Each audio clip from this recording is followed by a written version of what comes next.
13 horas con 11 minutos, estamos en el De Eso Se Trata y recuerden que estamos rifando la novela de Felipe Ríos Baeza. Tenemos 3 ejemplares, esta novela que se llama Clowns y que trata de un grupo de rock and roll, específicamente de punk. Imagínense en el contexto de la dictadura chilena. Un libro muy, muy, muy divertido, pero además llena de reflexiones, llena de contracultura, llena de estos elementos que nos encantan de las novelas que tienen que ver con la rebeldía y con la disputa también por el poder. Y bueno, Clowns de Felipe Ríos Baeza es el libro que estamos rifando el día de hoy para todos los radioescuchas.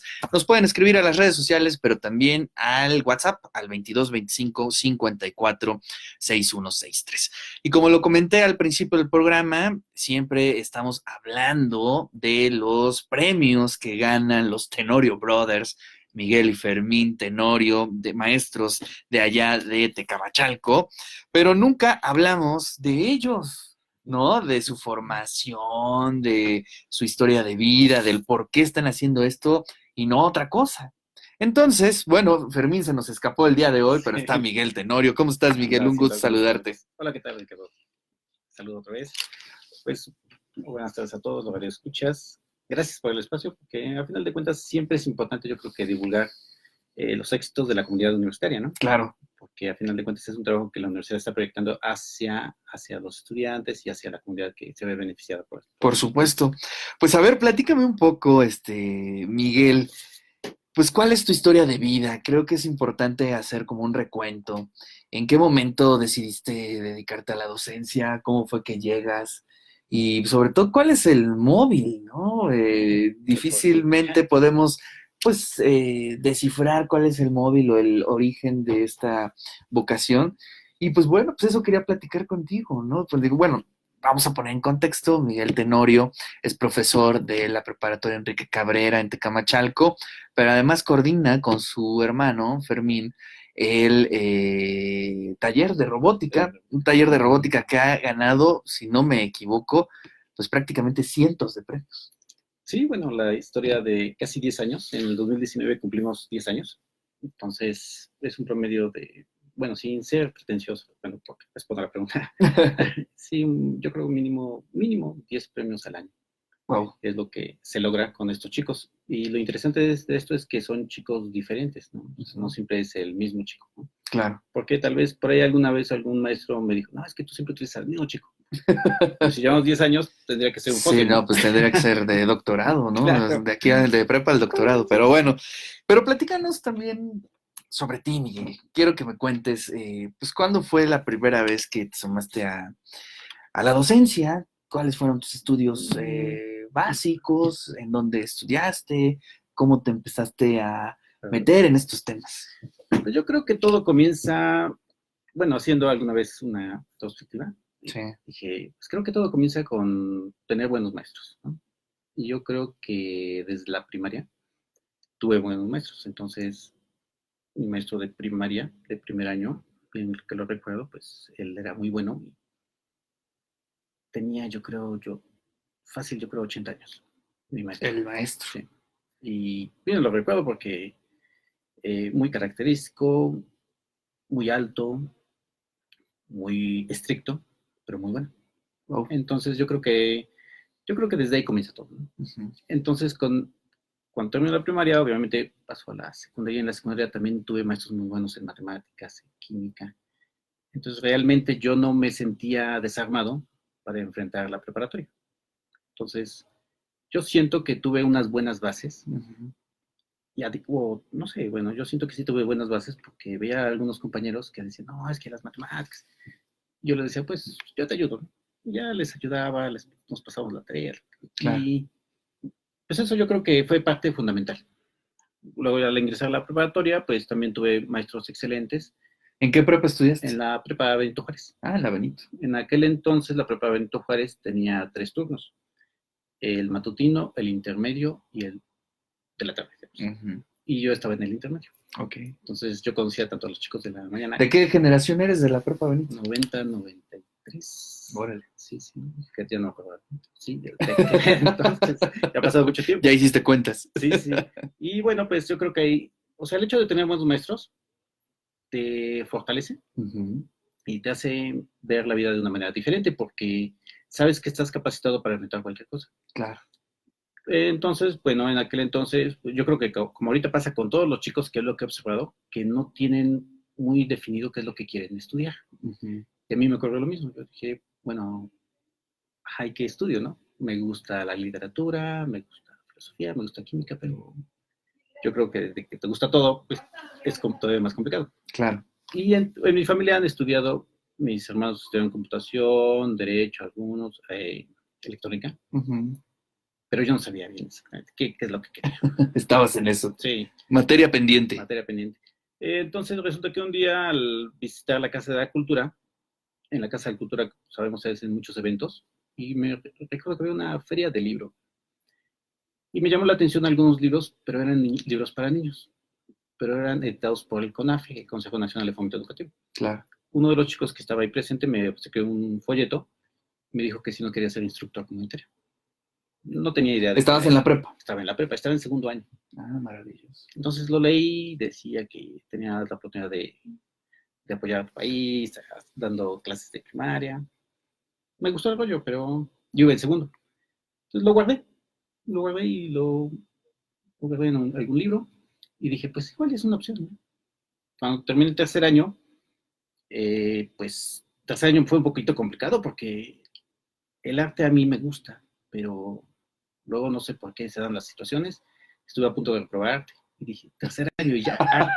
No Y puede esa ser. era la que estabas reprobando. Sí, y a mí me gustaba. Claro. Y fue algo así como frustrante. Y yo creo que fue el detonante como decir, bueno, entonces, ¿qué voy a estudiar si se supone en lo que es? Yo En lo siento que que te soy gusta. bueno, no me, pues parece que los maestros dicen que son malos, ¿no? Claro, claro. Y entonces, pues yo tenía ese rollo de que, bueno, ¿ahora qué voy a hacer? Me acordé del folleto y sí lo fui a buscar donde encontré, afortunadamente lo tenía. Dije, pues voy a hablar. Obviamente en mi casa fue un caos porque me dijeron, no, ¿cómo es posible si tú tienes que estudiar? O sea, yo creo que el paso normal es terminar la prepa y estudiar. Examen de admisión y ya. Exacto, ¿no? Es Adentro, que ¿no? todos los papás tienen para sus hijos. Y creo que pues así es, ¿no? Claro. Pero yo en ese divagar de qué es lo que tenía que hacer, pues decidí mejor prestar un servicio comunitario al país, que así yo lo entendí porque así decía él. Claro. Y yo creo que eso se me quedó bien grabado porque dije, prestar un servicio comunitario al país, creo que hay que hacer algo por el país. Obviamente cuando tienes 17, 18 años, pues uno vive, pero no se entera qué es lo que pasa en el país y cree que todo es color de rosa. Claro. Al llegar a la comunidad donde yo tenía que viajar 8 horas, 4 horas en transporte público y 4 horas a caballo tenía que viajar. En el estado de Puebla. En el estado de Puebla, una comunidad que se llama Las Pilas Jolalpan, pertenece al municipio de Jolalpan. Bueno, pues ahí pues, sí me enfrenté a la que es la realidad de nuestro país. Claro, ¿no? Sí, sí. La realidad profunda. La realidad profunda, porque no hay servicios médicos, no hay servicios sanitarios. Claro.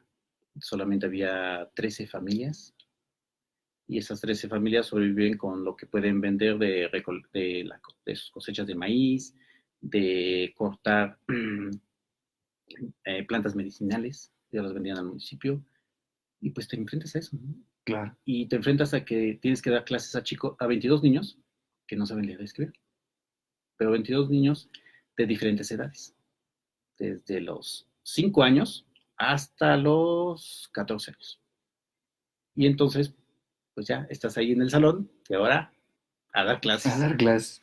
Obviamente, ¿Tuviste una preparación previa o tenías sí, instructivo y con eso vamos? Pues tenía un instructivo, nos dieron una capacitación, pero pues ahorita afortunadamente, y yo felicito al CONAFE porque es una labor extraordinaria, a todos los instructores comunitarios los admiro, porque sé lo que se siente estar lejos de tu casa, en condiciones bien adversas, donde no conoces a nadie, donde tú tienes que ser prácticamente todo. Entonces, pues sí, los admiro y pues en aquel entonces, pues sí, nos dio un manual, hay un manual del instructor comunitario y te dice, pues, ¿qué es lo que tienes que hacer? Pero pues sabemos que la teoría es muy diferente. Sí, no, por supuesto. Práctica, ¿no? Pero además con tantas diferencias a la edad, ¿no? Claro, es tremendo. Claro. Y pues sí, estuve todo un año ahí trabajando con chicos. Afortunadamente terminaron leyendo y escribiendo, que era el objetivo. Todos. Sí. El objetivo de ellos es irse a trabajar a la Ciudad de México. Claro. Pero lo único que quieren es trabajar como empleadas domésticas. Claro. Es lo único a lo que aspiran porque no hay secundaria ni bachillerato cerca, ¿no? Y lo único que me decían es que yo quiero aprender a leer porque si no me pierdo en la Ciudad de México. Claro. Quiero saber qué dice, cuál es la dirección correcta y para llegar, ¿no? Claro. Entonces, es básico leer y escribir. Se da uno cuenta que sí, estamos mal. Tristemente, yo creo que después de más de 20 años, y no es porque, bueno, así es el país, claro. Creo que si regreso a la comunidad, está igual. ¿O peor?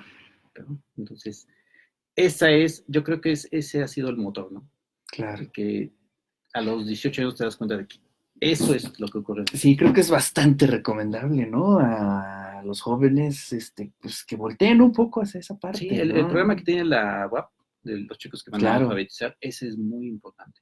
Alguna vez, platicando con mi esposa, porque mi esposa también estuvo, aquí me mando un saludo, también estuvo en CONAFE, platicábamos, porque ella es docente, decíamos que tal vez yo creo que había que ver la manera de que se hiciera un servicio social obligatorio a todos los docentes antes de que obtuvieran su clase.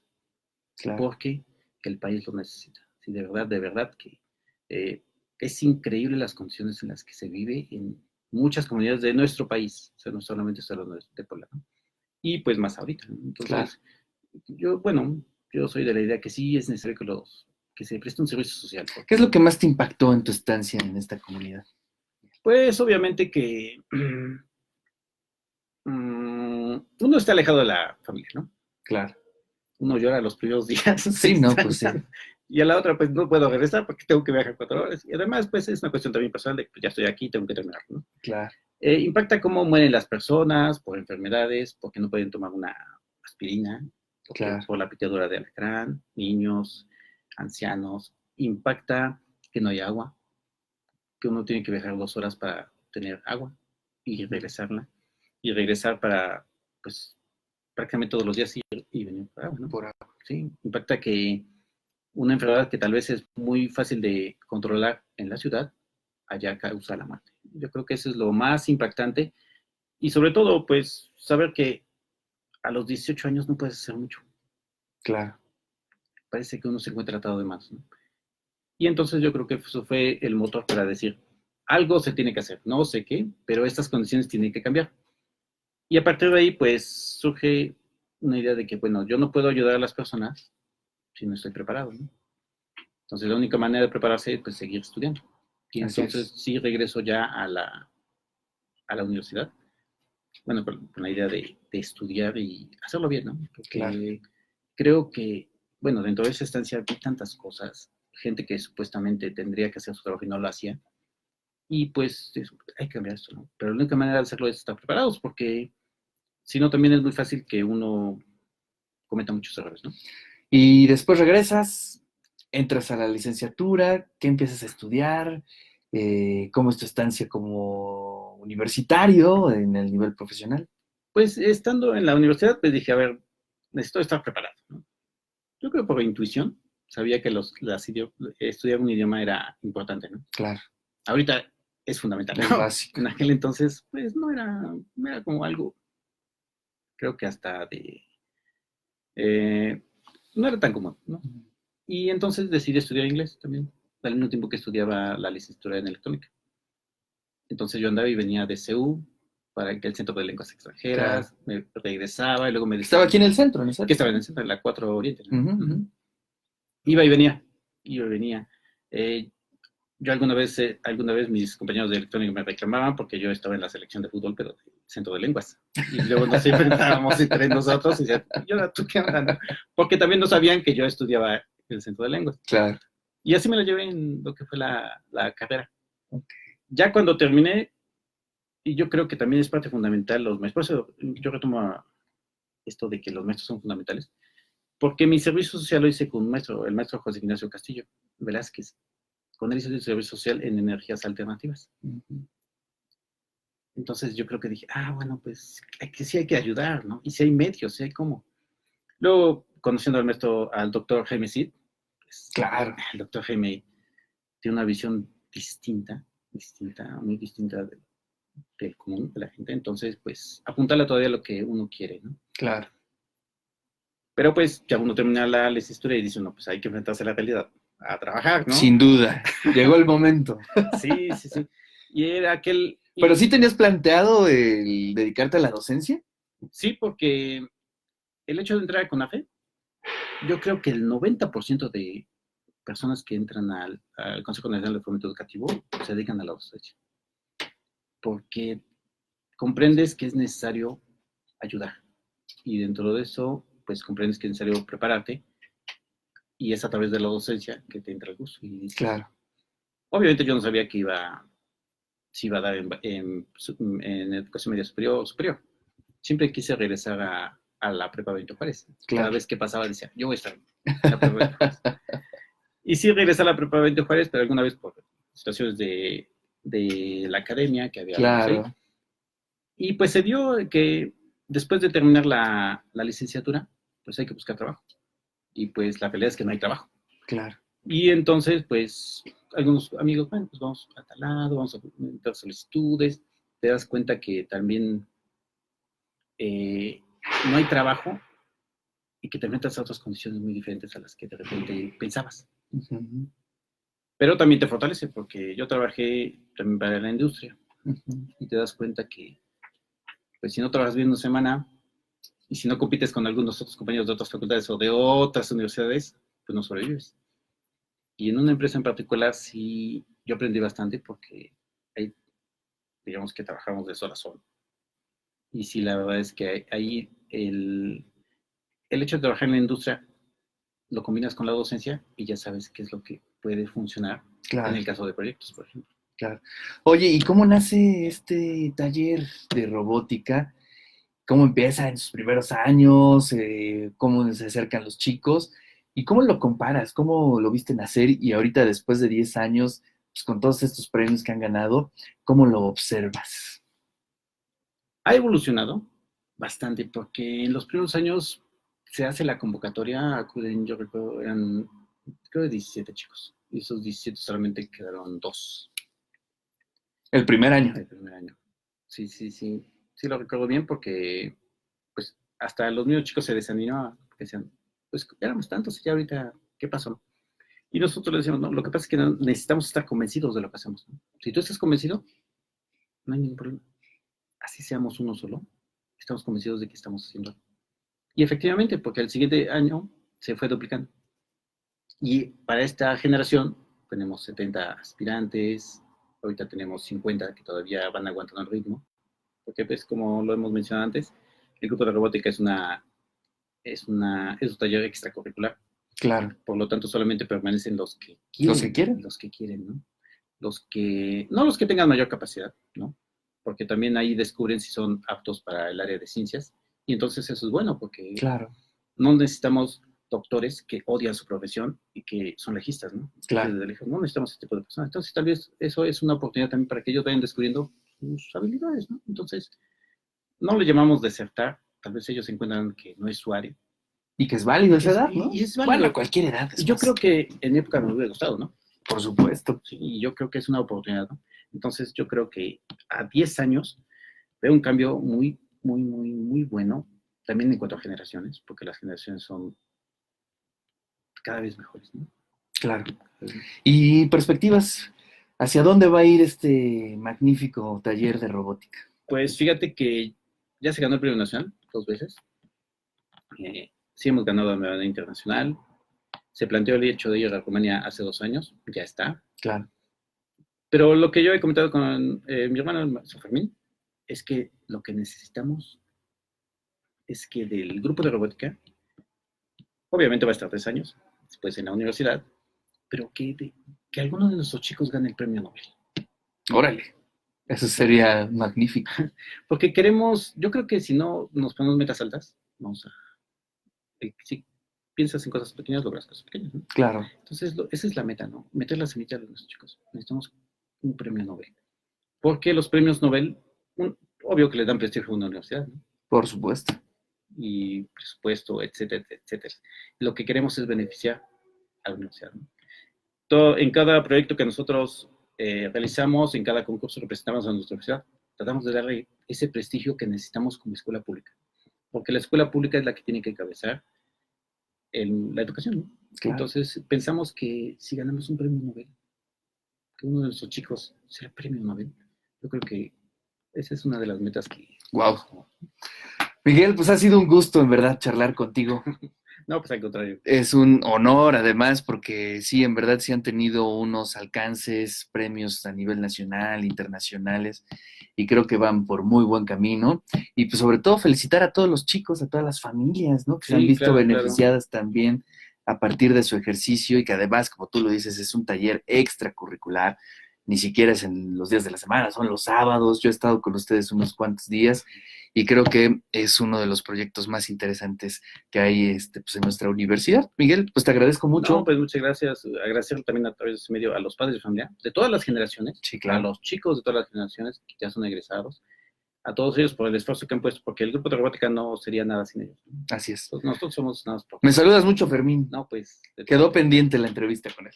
Claro. Miguel, muchas gracias. Gracias. Muy bien. Oye, sí se van a... Sí, están ahorita haciendo los